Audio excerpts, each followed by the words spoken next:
Okay, we're doing a front wheel bearing on a 2013 Toyota Matrix. This is the S model and it has a 1.8 liter engine.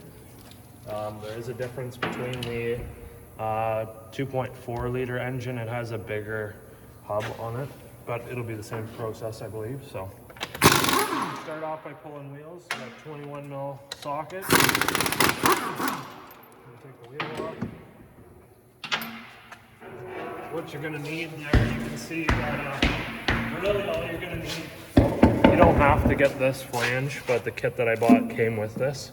But you will need a bearing, a snap ring, and an axle nut. Sometimes if they're in really good shape, you can reuse the snap ring. I don't recommend it though. Same with the wheel nut, but also don't recommend it. 30 millimeter 12 point axle nut socket.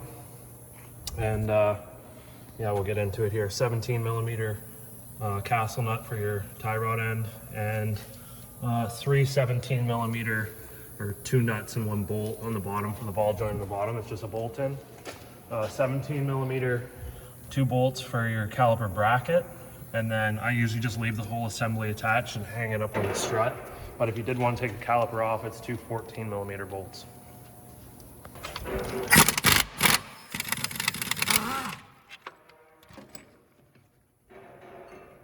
So yeah, I just leave the whole assembly together. I don't bother taking the caliper off. I just let it hang out. Take your rotor off. Now for these cotter pins, most of the time they're just rusted in there. You're never going to get them out. So what I do is I just go ahead and put a socket right over top of that and beat that on there. Still a piece of the car. Yeah, that's fine.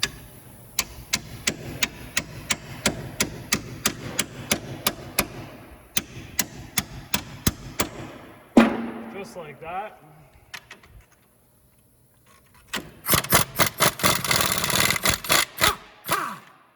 I've never had it ever damage the threads, ever.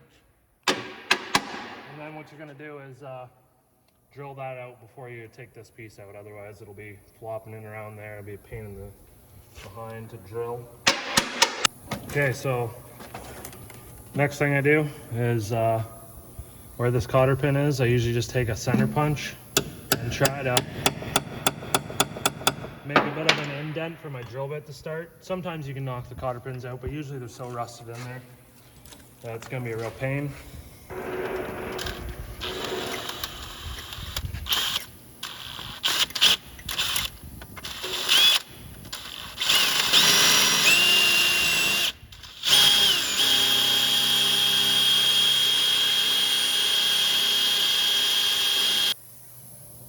Okay, so we got that drilled out. Now that we got that drilled out, we can go ahead and take this off. There is a tool that you can use that'll pull joints, but I usually just give the knuckle a whack with the hammer. Just like that, sort of shocks it and lets this break free. Now that we got that off, we're gonna go ahead and take this ball joint off. So like I say, 2 nuts, 1 bolt, all 17 millimeter.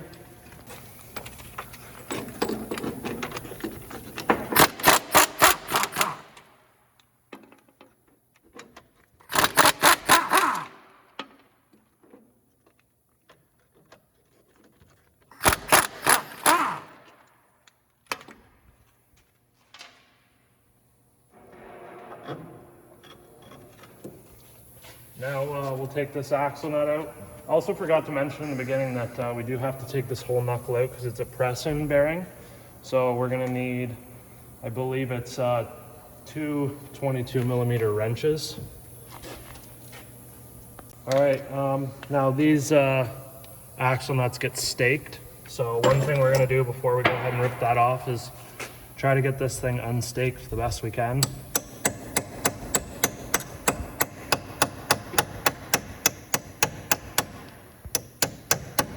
And what that's going to do is just help prevent damaging any the threads in the end there. Because if you do, and then you start your new axle nut, well, just bad news. You don't want to strip that out, so.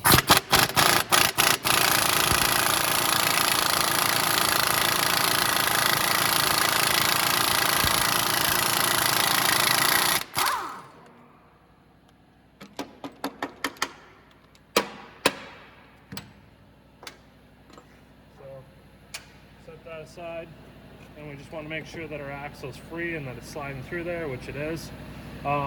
We do not have to remove the ABS sensor from the knuckle, but what I'm going to do is unplug it on the harness side. A lot of times in this case, if you live somewhere with a lot of rust, it's going to get stuck in there. You probably end up breaking it. So before I remove these two top bolts, I want to make sure that I have that harness undone. And the connector is just going to be underneath of this fender liner. And don't forget, you've also got an attachment that holds the harness to the strut, and that will just be, I believe, part of the bracket. Looks like a 14 millimeter that holds the brake line on, but it also holds a bracket for that ABS harness bracket.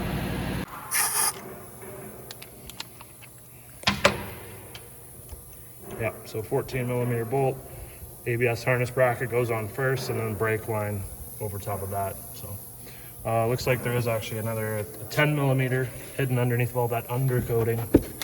That's nice. You'll be able to see me. You could take the fender liner out, but I'm just gonna pull it down and sneak up in here.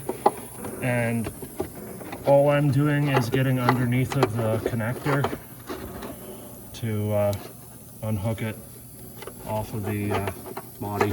That way I can unplug it properly.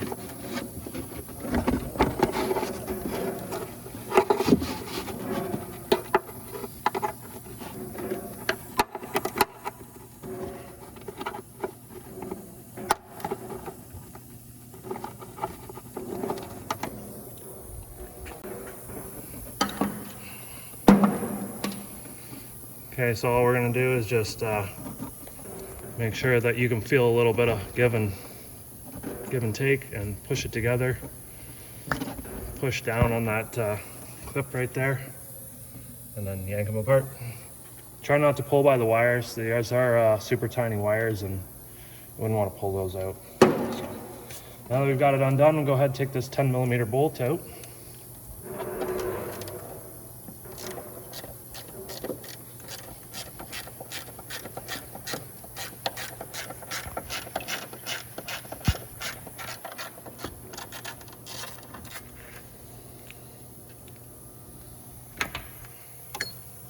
And also looks like we got one more clip.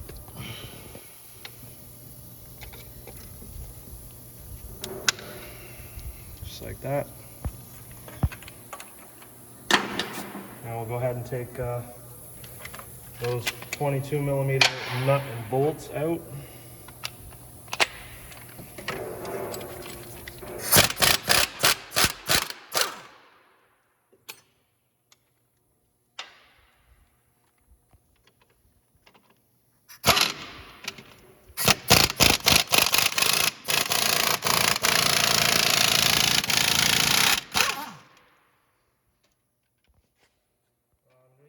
Always recommended that you get it aligned, but if you're not going to get it aligned, one thing you could do is take a paint pen or even like the sharpened punch and mark where the knuckle sits on the strut so that you know exactly where to put it back in. So I'm going to go ahead and pull these bolts out, and our knuckle is going to come out now. Just like that. So now we're ready to go to the bench and get that snap ring out of there. So if you live anywhere that's remotely rusty and you have access to a sandblaster, this is a great idea to get most of the rust out of here. It'll really help you get the snap ring out. These things get frozen in there. Anybody that lives anywhere that's rusty knows what I'm talking about. Okay, so there's a good chance that these ears on the snap ring are going to break off. So the next thing I'm going to do after you get this all cleaned up is take a punch, and I'm going to go around and hammer down on this snap ring to try to break it free. Just get it unfrozen, I guess.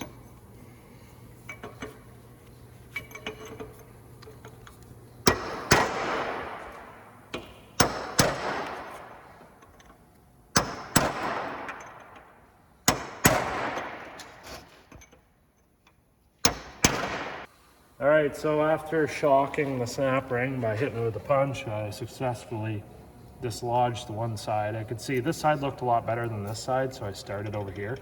Now, once it did move out, you can actually see the line there. It's stuck outwards a little bit. I hit it with some penetrating fluid. Try to get the penetrating fluid to seep in behind.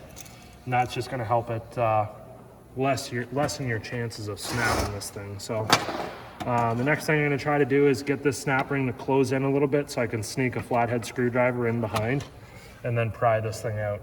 And this is the trickiest part of doing this job. If this is like one of your first time, or you're doing this at home. If it's rusty. If it's rusty, these can be a nightmare. Like I've had some, even working at a dealership with all the tools and everything, I've had some take me up to 2 hours because you break piece by piece by piece trying to get this snap ring off. And you can't get the bearing off without it. I've seen somebody press a bearing out, or try to, and left the snap ring in, and it fractured the knuckle in half. So make sure you take this thing out.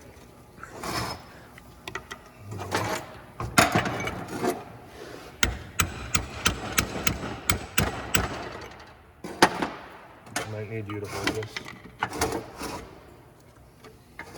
Oh, you gotta hold the screwdriver. Oh, And just push it in. yeah, just push it over there.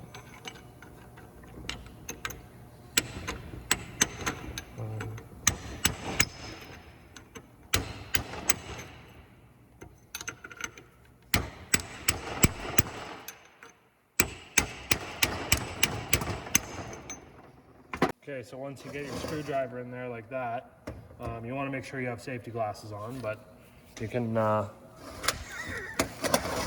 try to get underneath of it. And it's a good idea too. You could get 2 screwdrivers. I'm actually going to get you to hold that while I grab another screwdriver. And you can stick another one in there, work your way around to get the snap ring completely free if it's not already free.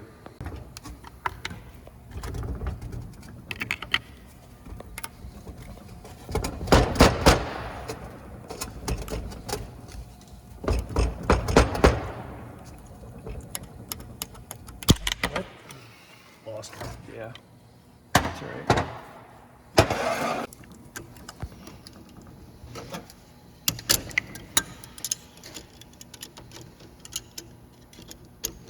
I need to make some custom pliers just for doing these Toyota ones.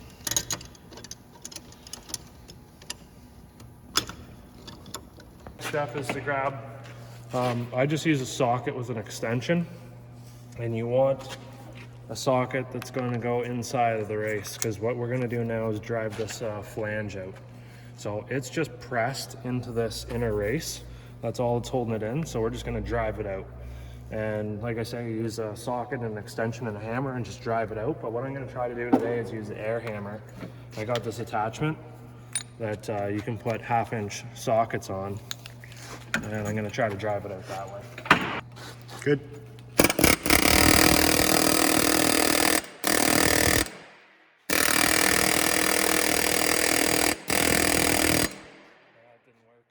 All right, so air hammer method didn't work. So going back to what I know works: extension, socket.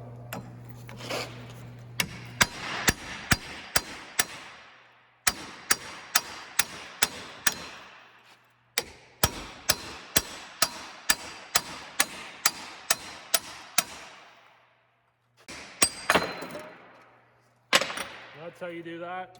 So now the next step we got to do is cut this race off. And there's many different ways you can do that. You can use a torch, you can use a zip disc, and use a punch to fracture it. You could put like a split plate in there and press it off. I just use a cut-off disc and scribe it, make a cut, and then I use the air hammer actually just to cause it to fracture, and then it just slides right off. Press setup.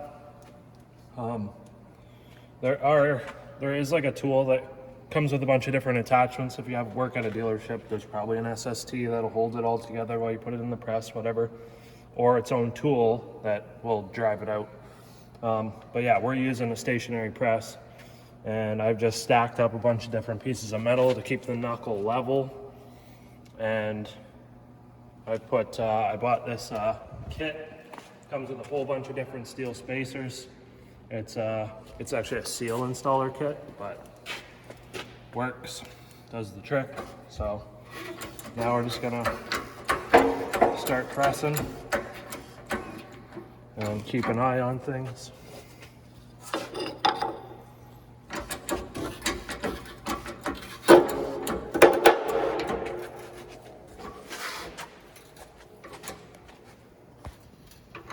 I'll have to move this. Move it sideways. Yeah.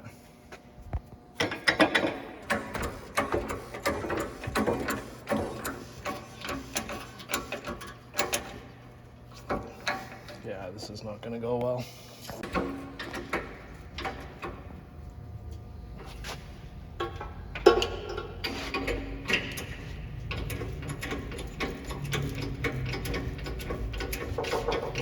Chain.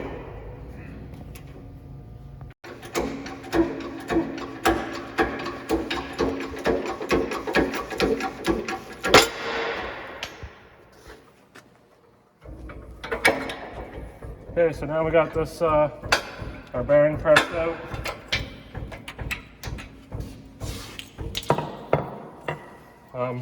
There's a bunch of balls in there, right? So this is a ball bearing style bearing, not a roller style. It doesn't have roller bearings, but the inner race and the cage that these balls sit in will end up crushing, and sometimes what'll happen is, like in this case, it'll just end up moving on you sideways or whatever. So sometimes it goes really smoothly and it presses straight out. Other times, if the bearing's really stuck in there, everything starts to go crooked. So this is just sort of the disadvantage of running a press with limited amount of tools that you can use. You have to think outside of the box, stack things together, and make it work. But yeah, there is, like I say, there's different attachments and stuff you can get for a press. And there's also, if you don't have a press, you can get like a hub shark that's just a threaded rod, and it's a bunch of these, and it all goes together, and you use an impact gun and drive it together, and it'll push the bearing out of the knuckle. So, yep. Okay, so what I'm doing now is just I'm sandblasting in that lip. There's a recess that's cut out inside of that knuckle for the snap ring to seat into.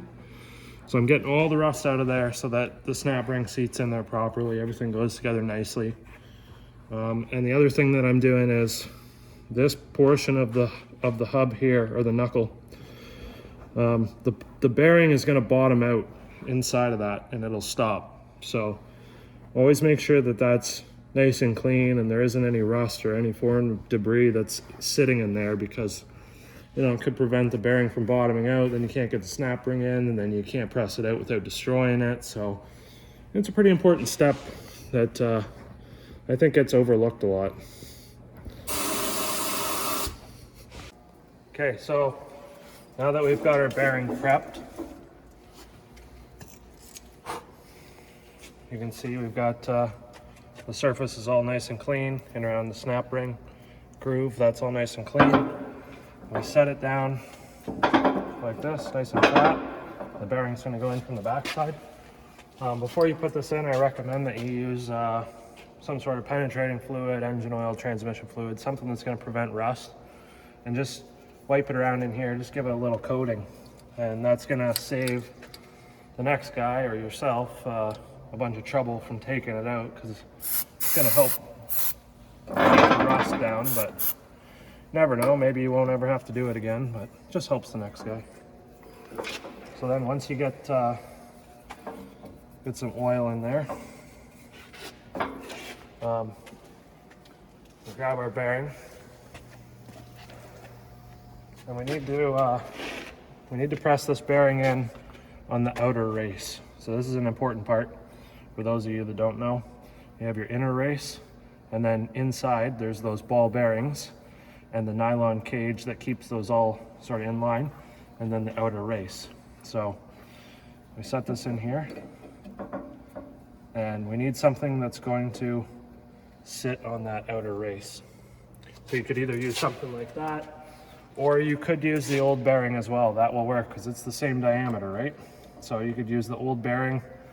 Obviously you wouldn't have this piece on here, but stick like a bar or something across it so it all presses on the outer race. If you press it on the inner race, you will destroy that bearing. All the force will go from the inner race through the ball bearings and it'll just crush the center of it right out. So don't do that. So yeah, you get your bearing all centered in there. Make sure that it's centered. That's an important thing. You don't want to start it crooked. You can straighten it out if you do start it crooked, but don't start it crooked.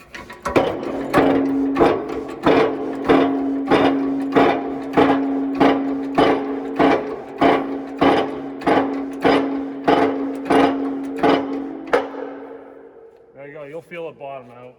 Don't need to give it any more than that. Once it bottoms out, that's it. All right, so now that you got your bearing pressed in there, you're gonna take your snap ring. That's the next step. So, Safety glasses on. yep, safety glasses, safety first. There you go. Just give it a tap around. Make sure it's seated. Everything looks good to me. And now we need to press the hub in, the flange. So now that we have the snap ring in there, the bearing can't come back out, right? The snap ring's keeping it from going back out, and this lip's keeping it from going forward. So it's sandwiched in there. And now what we got to do is take it back over the press, and we set this thing on here like that. Make sure that it's level, and then now we press on the inner race, right? Because the inner race is going to go right into the flange. You don't want to press on this or the outer race, right? So now. Okay, so yeah, we have a spacer in there that's the exact size of the inner race, and we have the whole knuckle sitting up on the flange, and we're going to press the two together.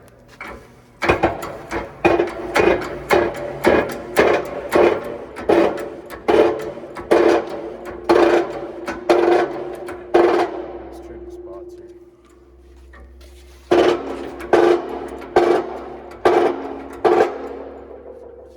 Felt it bottom out.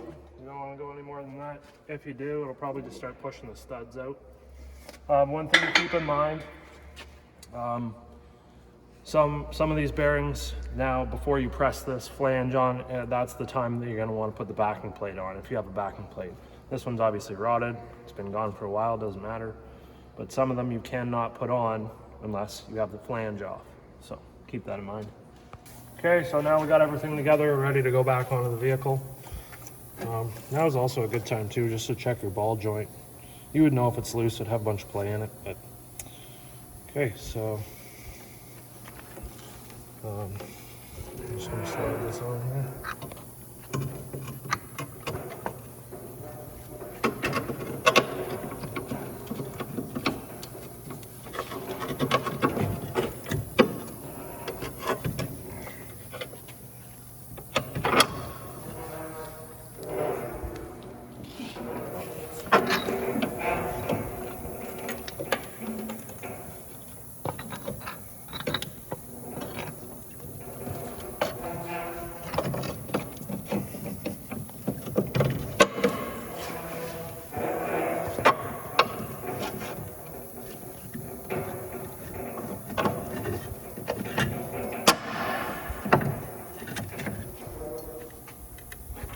A bit of finagling.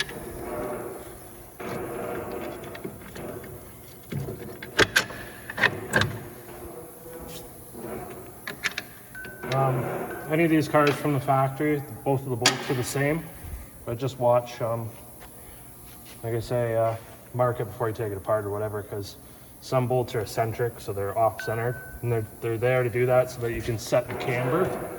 As you turn it, it'll tilt the knuckle inwards and outwards. But like I say, from the factory, they don't come with those bolts, so don't really have to worry about it.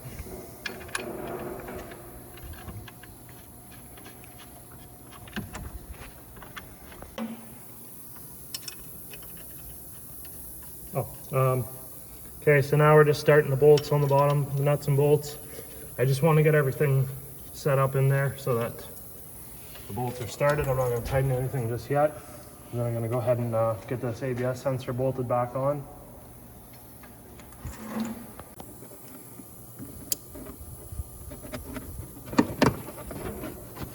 Okay, so we got that 10mm bolt.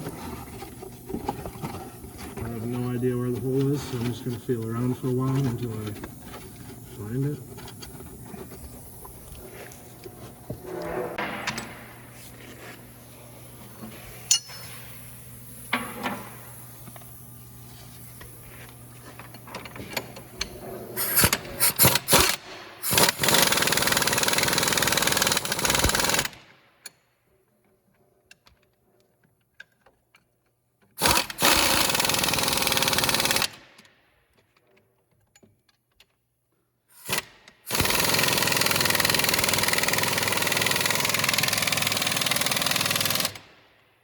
So I have my gun turned down low right now because I just want to get them snugged up, and then I'm going to actually go back over and torque everything down. These three, the two nuts and the bolt for the ball joint, just watch if you're using impact guns, they doesn't take much to snap those.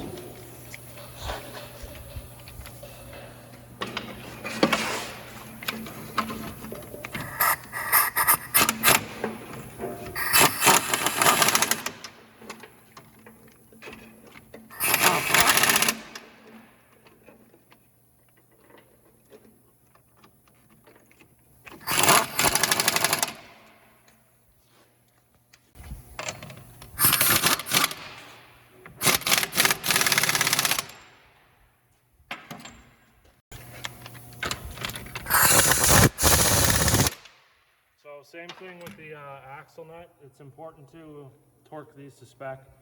I see a lot of guys that just run them down with the gun until they're tight as the gun will go.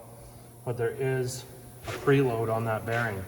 This axle shaft is what keeps the hub, remember we press the hub, this flange, into the race of the bearing. And that's all that's keeping them together, except for obviously the axle shaft comes through with the nut. That's what keeps the hub from falling back off. So the inner race is actually two pieces that needs to go together, and super important to tighten that down to whatever the manufacturer says to tighten it down to. So I gotta get the disc here. So you gotta get that on there. Yep. The cotter pin. Yep. Yeah, don't forget your cotter pin. Get your disc on, and we'll go ahead and put our brake assembly back on.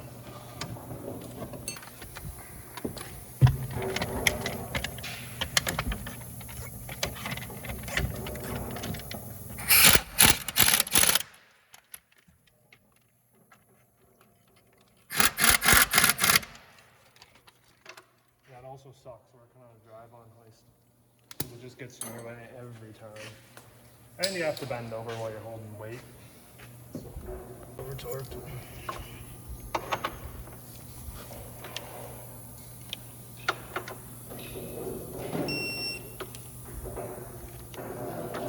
Okay, so you want to torque these two. The three bottom ones are 66 66 what?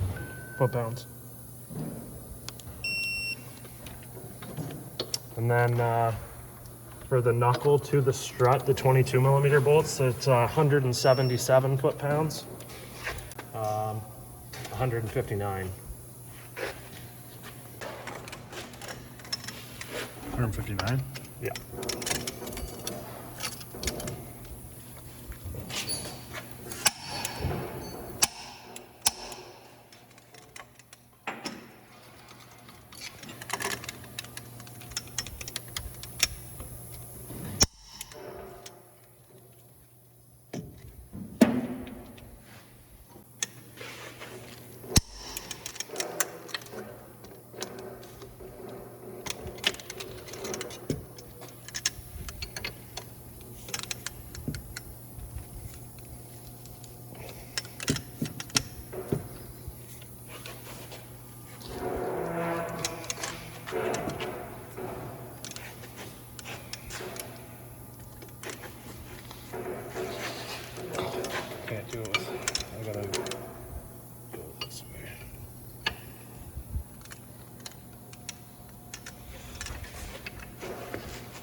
These brake bolts are going to be 79 foot-pounds.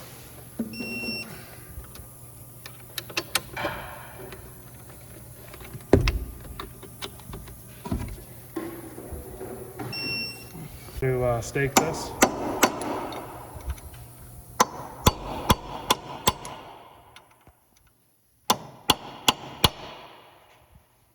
Need a bigger punch.